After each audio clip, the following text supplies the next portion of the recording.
Alright, so who of you likes music? Okay, so pretty much all of you likes music. Not how I wanted to start this off. Alright, so I'm going to list off a bunch of artists, and I want you to tell me what they all have in common. There's Zed, Cruella, Tiesto, Nero, David Guetta, Steve Aoki, Deadmau5, Swedish House Mafia, Knife Party, Skrillex, Modestep, Nicky Romero, and there's a couple more, but can anyone tell me what they have in common? EDM. Yeah, EDM, or electronic dance music. 80s. Alright, so some of you might hear these artists and think, oh god, no, dubstep.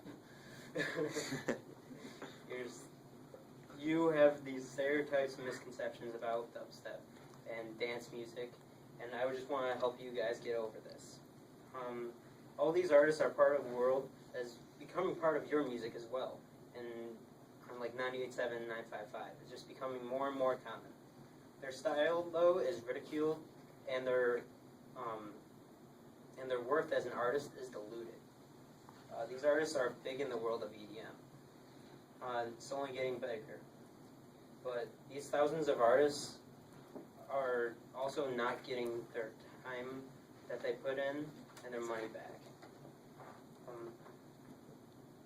How I fell in love with EDM is a great story. About 4 years back, it was about midsummer, and I had about nothing to do. I was running out of things to do, you know? And my brother had recently been listening to a lot of Deadmau5. And recently, his Deadmau5's new song, or back then new song, Ghosts and Stuff, had just recently aired on everyone's favorite show, Jersey Shore. Yeah.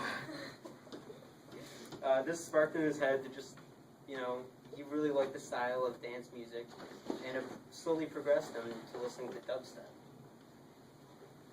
One weekend, my brother, he learned of this one concert at DTE, and it was called Identity Festival. This festival ran all the way from 1 o'clock in the afternoon to 11 o'clock at night, and it was like $50. So he wanted to drag me into it, and I was just like, oh no. Like, I had the misconceptions about it too. I was like, oh, there's going to be a lot of drugs there, it's going to just be crazy, like there's going to be fights or something.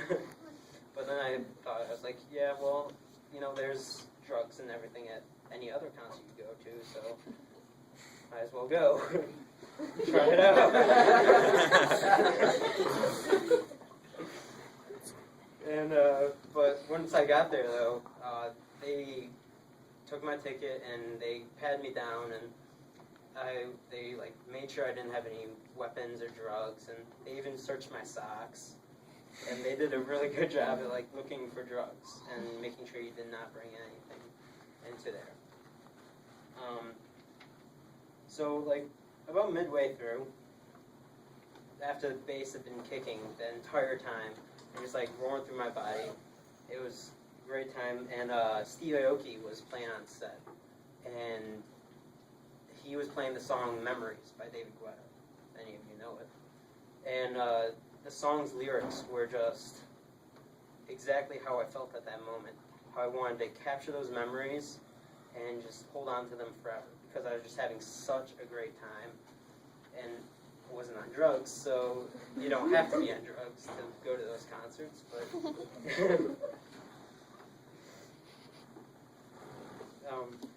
But speaking of drugs, there's this one lady later that night, and you could tell she was tripping on acid.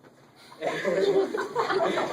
there's this light, and it was just going around and stuff, and she was just gazing up at it. And she wasn't even caring at all about the party and just the music going on around her, and it was kind of funny. But I kind of felt bad for her. I was like, you're missing out on this awesome party. Like, you're missing out on Steve Aoki, like his remix and him play it live. One of the closing acts, though, was Cascade. His favorite song was Eyes. And even though I've been partying all day, it was still like 11 o'clock at night, and I was still pumped. I was still ready to go and just dance all night. It was great. turned out the next day, I was just like having so much fun that I even had like bruises on my toes, like from dancing so much. It was ridiculous. Now these artists, some of you might think, oh, their job is easy. They have a lot of repetitive stuff, and there's just a lot of misconceptions about it. And but being able to make a whole room dance to the same beat instead of like one tempo and another tempo, it's got to be hard. I tip my hat to them. You have to know like how to put two songs together that probably not very similar at all. If you took like all the genres of EDM together, you would be such a hard time to put those things together. There's so many different genres like house, trance, dance, techno, dubstep, trap, moombahton, and it's ridiculous the amount of work and time and effort they have to put into these. Zedd, he's a very famous artist in the EDM world and grown, but he's really versed in playing the piano and the drums, but he still loves to play dance music and make it. They are so skilled, they produce, mix, and master their own albums. A lot of you might think, oh, I just like my original songs, I want my rock band or something, but a lot of these artists can give that to you. They still use live drums and live guitars. Excision just came out with a new song that has basically a giant guitar solo in it, but they still have a lot of electronic influences. So, when you go to a concert, you think, why are we going? Like, they're just going to push play. But it's not just the music. It's also the light show and, like, the mixes they can throw together on set, live, in front of you. The songs you hear, you can't hear anywhere else. You can't get them on iTunes. It's great. These artists, they started being able to produce their music by using the MIDI, or musical instrument digital interface. It became commercially available in 1983, and that's just some of the equipment they use. And just so you guys know, techno was actually formed in Detroit around the 1980s.